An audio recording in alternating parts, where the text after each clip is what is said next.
Very very good evening my dear friends.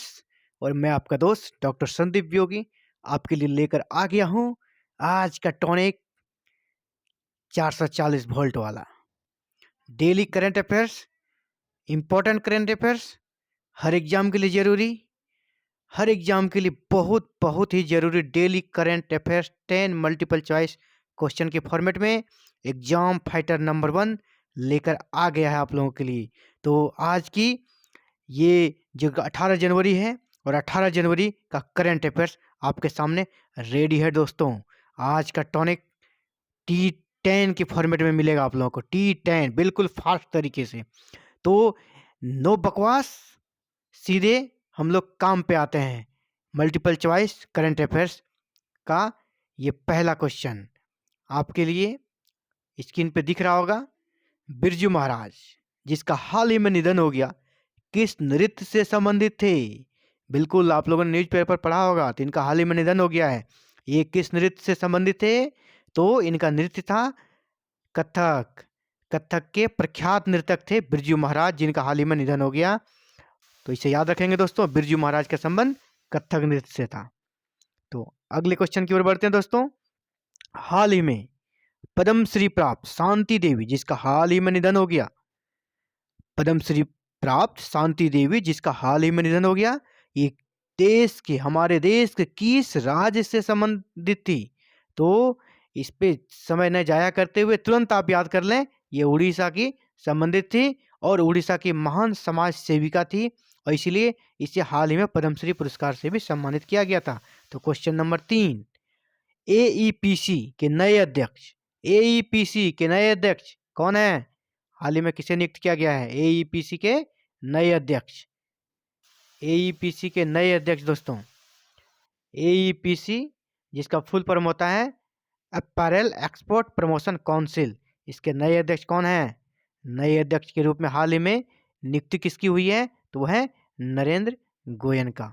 Narendra Goenka की नियुक्ति हुई है एईपीसी के नए अध्यक्ष के रूप में। तो एईपीसी फुल फॉर्म भी आपसे पूछा जा सकता है, अपैरल एक्सपोर्ट प्रमोशन काउंसिल, इसे याद रखेंगे दोस्तों।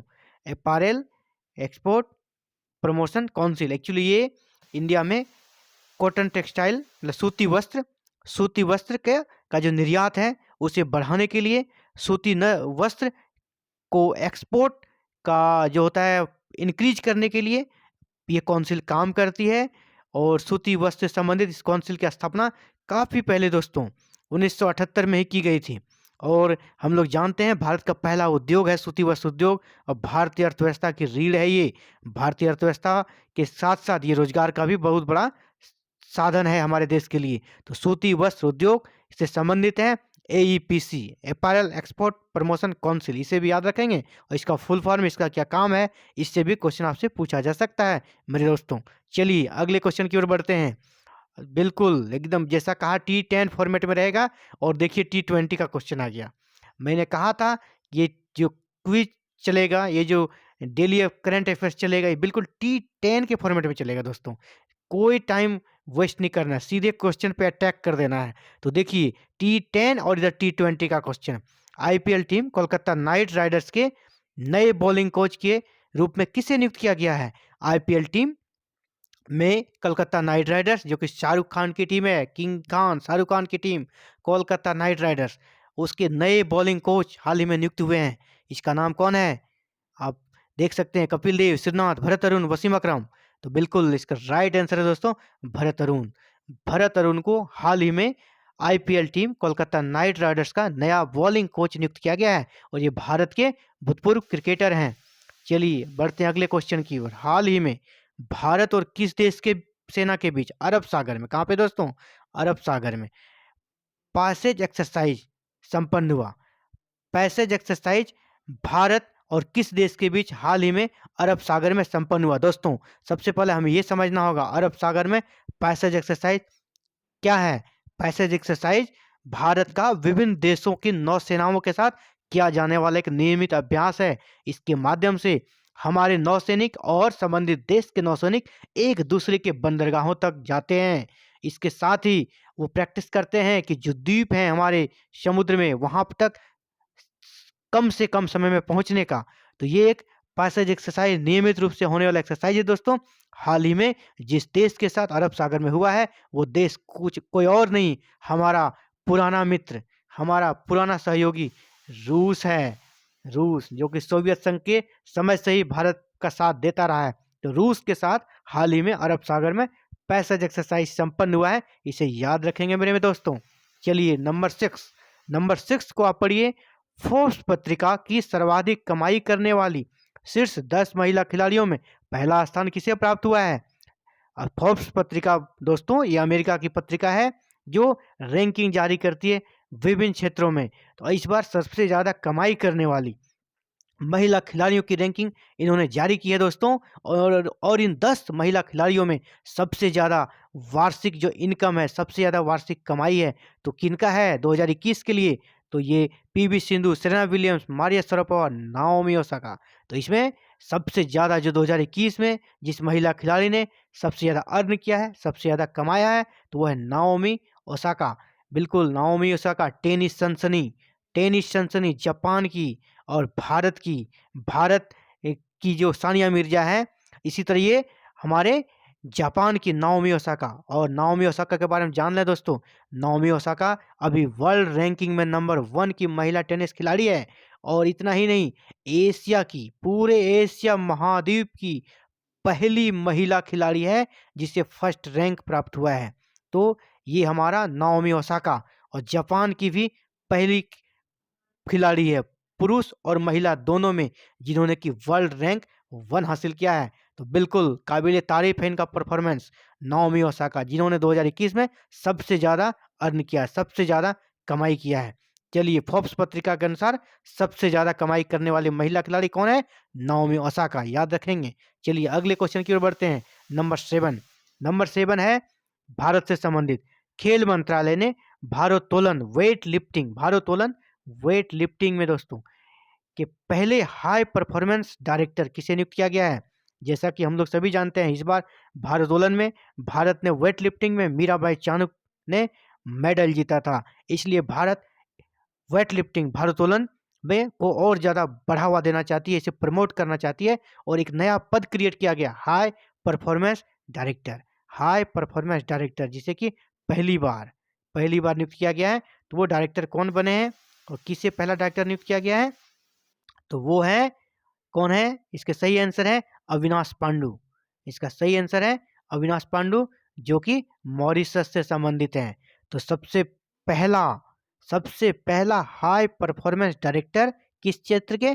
भारोत्तोलन वेट लिफ्टिंग के कौन है? अविनाश पांडु। ये हमेशा के लिए जीके में आपको याद रखना पड़ सकता है क्योंकि ये पहला है। जब कोई भी चीज़ में कोई पहला नियुक्त होता है, जैसे भारत के पहले राष्ट्रपति, भारत के पहले प्रधानमंत्री, तो वो ऑलवेज इंपॉर्टेंट हो जाते हैं, जैसे होता है सदाबहार गाने। तो ये सदाबहार जीके के क्वेश्चन बन गए हैं।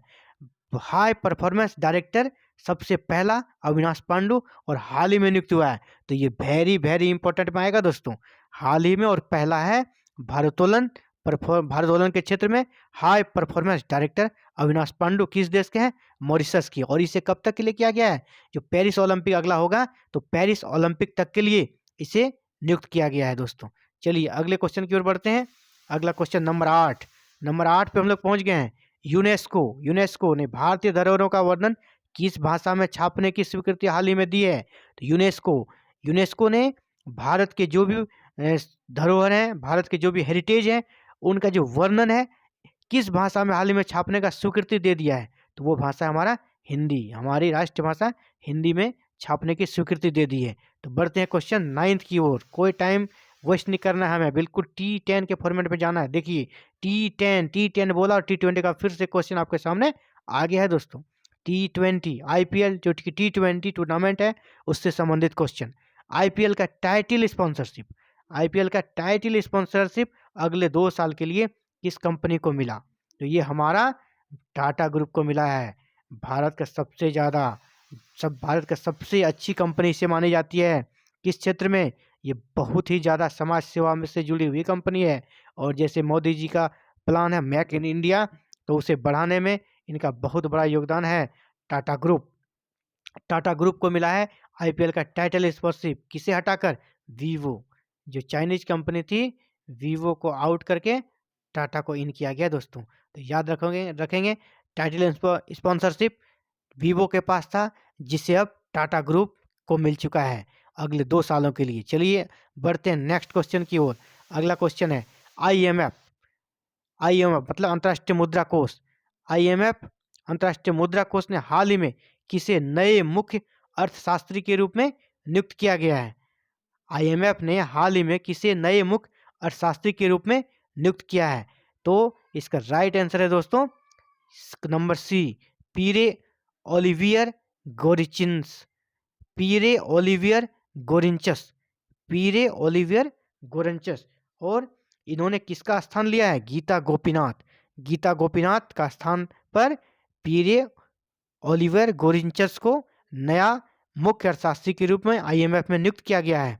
और ये किस देश से संबंधित? तो ये फ्रांस के हैं। ये भी आपको याद रखना चाहिए। इसका संबंध किस देश से है? तो फ्रांस से है। तो नंबर 10 आईएमएफ में नए मुख्य अर्थशास्त्री पीरे ओलिवियर, ये फ्रांस के हैं। इन्होंने किसका स्थान लिया? गीता गोपीनाथ का। तो ये थे आज के 10 इम्पोर्टेंट एमएसक्यू जो कि आपको प्रतिदिन इवनिंग में ये मिलती है। आपको कहाँ से? एग्जाम फाइटर नंबर 1, आपका अपना चैनल एग्जाम फाइटर नंबर 1 की तरफ से आज का टॉनिक आपको मिल चुका है। उम्मीद है आप सभी को इस 440 वोल्ट वाले आज के टॉनिक से काफ़ी बूस्ट प्राप्त हुआ होगा और निश्चय ही आप लोग एग्जाम में तहलका मचा देंगे, धूम मचा देंगे। इसी के साथ बाय बाय, गुड नाइट, शुभ रात्रि दोस्तों।